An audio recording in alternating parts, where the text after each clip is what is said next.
চলো আজ তোমাদের সাথে নবমীর একটা ব্লগ শেয়ার করি। হ্যাঁ জানি অনেকটা দেরি হয়ে গেল।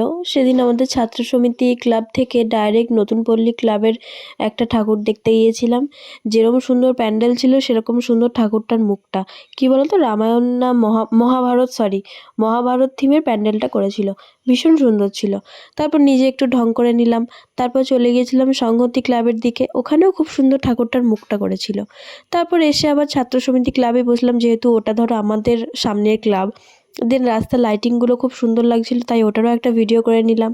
তারপর আমি আর আমার বোন দুজনে মিলে আইসক্রিম কিনেছিলাম, সেটাই খেলাম।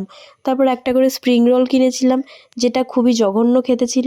তারপর ওটা শেষ না হতে হতে কোল্ড কফি নিয়েছিলাম, আর সাথে ছিল হচ্ছে মোমো, যেটা খুব একটা ভালো খেতে ছিল না। তারপর চলে গিয়েছিলাম কল্পতরু রেস্টুরেন্টে, সেখানে গিয়ে নিলাম একটা মিক্সড ফ্রাইড রাইস, আর ছিল চিকেনের একটা আইটেম, আর সাথে ছিল হচ্ছে স্যালাড। তারপর আবার একটা প্যান্ডেল দেখে চলে গেলাম বাড়ি।